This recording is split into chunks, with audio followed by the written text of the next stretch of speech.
morning and welcome to Wisdom Wednesday. My name is Reverend Rich, and as always, I'm grateful for you to join me as we have our quick talk today on joy. We have some preparations for a special service coming up on Friday, so I hope you check that out. Make sure you subscribe, like, and share, and hit that bell to be notified when we go and premiere these videos. So, with that being said, today's talk is called Joy in the World. Now, you know that we have gone through some tremendous years. I know when 2020 was ending, everybody was looking for 2021.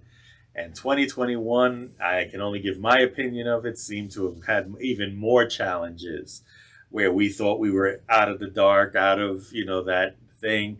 And here we are entering into 2022, and we have a new strand of COVID and people stepping up. We're a little bit more prepared because we do have some things going on, and I hope that you're taking care of yourself and your loved ones. But we've lost a lot of people this year, even after we thought things were getting better.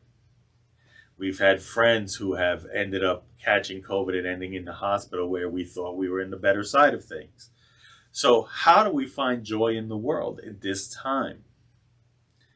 We're also entering the holiday seasons where there are families, we know them, who are out there that need help, veterans who have returned back, who also are looking for help. There are people in our neighborhoods that may be homeless that may need our help. So how can we talk about joy in the world at this time? And Christmas carols all over the place are singing joy to the world. The Lord is come. Now here, when we talk about unity principles, we talk about metaphysical teachings. We know that the Lord stands for I am, or that divinity within each of us. Call it a Buddha nature, call it the Christ consciousness, call it divine intuition.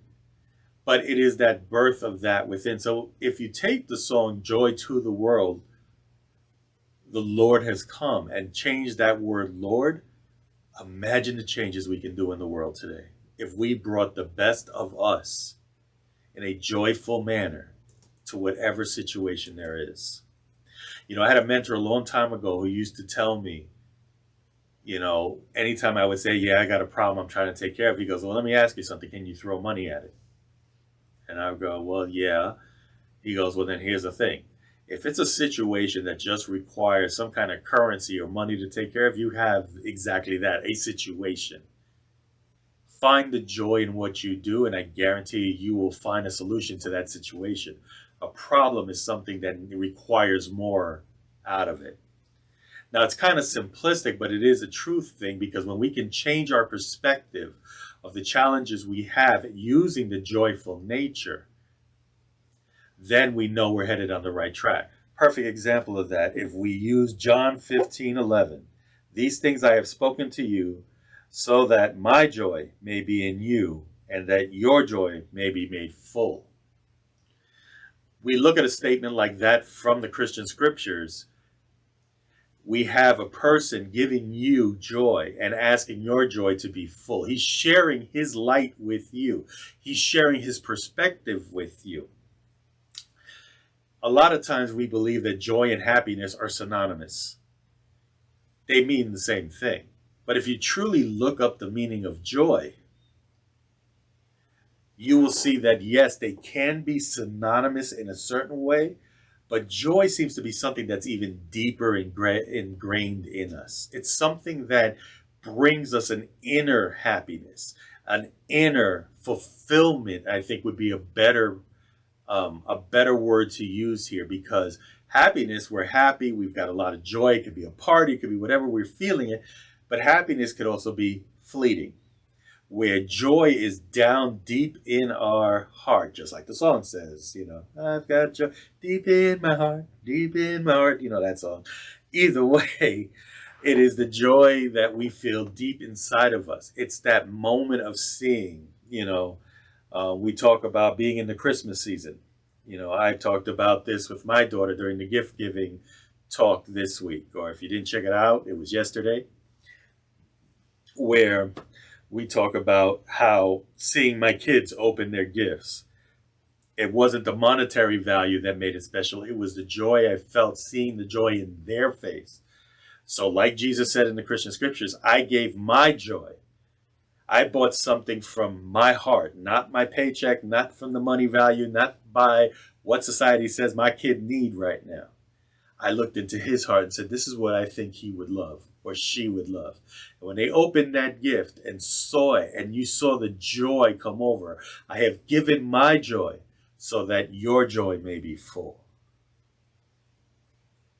We can look all around us. Metaphysically, we take it even further. Charles Fillmore, in his revealing word, Charles Fillmore happened to be the co-founder of Unity, says the metaphysical meaning of joy is the happiness of God expressed through his perfect ideal man. Joy and gladness are strength-giving, especially if the mind is fixed on things of spirit, and we affirm the joy of the Lord is my strength. We find strength to do things through that joy.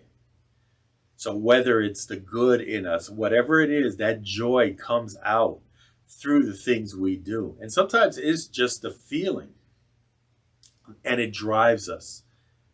I don't know how many times I'm going through Facebook and I see the videos. Now, it is true, I've heard people say it many a times, we shouldn't be doing things to on videotape that we should be doing on a regular basis. And I definitely understand that.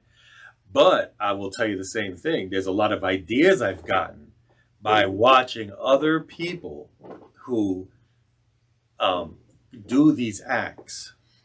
So I saw a video recently where a gentleman walks into the supermarket and he goes, I want to find a good-hearted person to bless on this Christmas.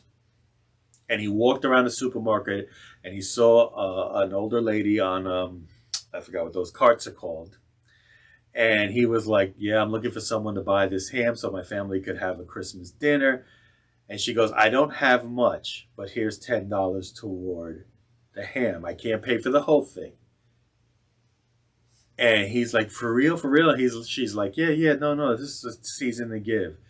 Walks away. As she drives away. So he chases her down. He goes, hey, I want to bless you. Ends up giving her $500 because she took the time to help him with what she has left. And the next line really drove home to me because she goes, you don't know how much I needed that money you gave me. So imagine, she was willing to part with $10. And that $500 gift that he gave her may change her life. She wasn't even thinking of herself. She was trying to help. You know, I know that feeling myself. I've shared this story before. You know, when I was living in Rockaway, I had an apartment close to the beach, but between the A train and the beach, I would say it was close to anywhere from a half mile to a mile. And I remember that night because I had my knee or whatever gave out on me. So I was literally in pain. It happened to be a night where I was only carrying $5 in my pocket for the cab ride home.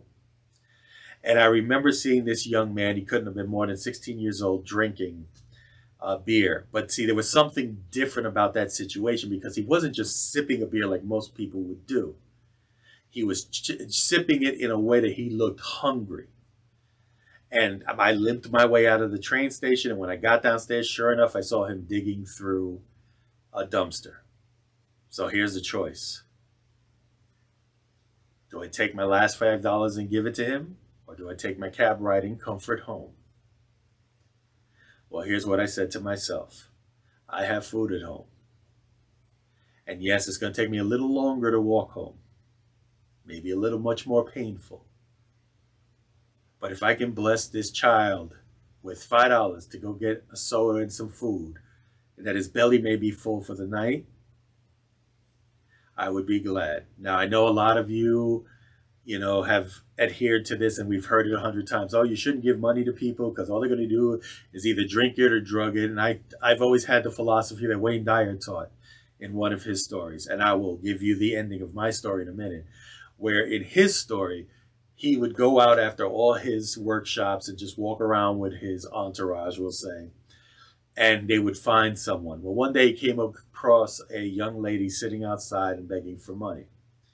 He sat down, talked to her, found out that she was thrown out of her house. She was living on the streets for such and such a time, so forth and so on. At the end of it, he offered to have her sleep in a hotel for the night, have one of his female workers take her to a hotel so she can at least have a bath and some food, and she refused. Now, a lot of you may say, well, that's stupid. It's like, well, no, because you think about it. She probably is thinking that after that one night or whatever, she's back on the streets. So he took out $100 bill, gave it to the girl, walked away. So, of course, you got the one person in the group that's always got to be, oh, now she's going to go buy drugs and go buy this. You shouldn't have given her that money, blah, blah, blah. Well, Wayne Dyer turned to him. He goes, it is not for me to judge anybody's choice or to determine anybody's choice. If she chooses to take the money and go have drugs or food, drugs or alcohol, that's on her. But just maybe that human connection that I gave her now, that money I gave her, might give her the start to changing her life. And I've always adhered to that story. And I remember giving that kid $5. And I remember it was right off of Mott Avenue. There was a chicken place. And it's like for $3.50, you can go get 10 wings. So that tells you how long ago this was. 10 wings and a soda. And that should fill you up for the night. And he was, oh, thank you, thank you, thank you. This kid took my $5 and ran. He could have gone anywhere. You know where I saw him run? Directly to the chicken place. And because I was walking slowly, I saw when he came out, and he had a bag of chicken and a soda. And he was sitting on a bench by the bus stops that were there, eating his food. Could that one human connection have him believe that maybe somebody cared about him? I don't know. I've never seen him after that. But that wasn't the point of why I gave it. You know, there's a story with Tyler Perry that I love. That he was in a car and he feels bad because he says that I was in the car and I'm sitting there and I see this lady barefoot, dirty, coming up to the window. He goes, oh my God, she's going to ask for money.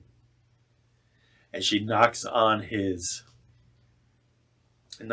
window. And he's like, great. So he starts reaching for some money to give to her. And he starts conversating with her. And he talks about how, talks to her and finds out that she had contracted AIDS and how her family had thrown her out in the street and all of that. So it happened to be in front of his studio. So he took her inside. And I'm paraphrasing this because it is a longer story. And he asked somebody to get her some shoes because she was barefoot. When she put the shoes on, all she was grateful for was the shoes that she received. And she said, my feet are off the ground. My feet are off the ground. So they got to talking again, found out more about her family. He decided to put her up in a hotel for about a month, paid for it outright, made sure that she had food. Well, one day going to visit her, she had disappeared.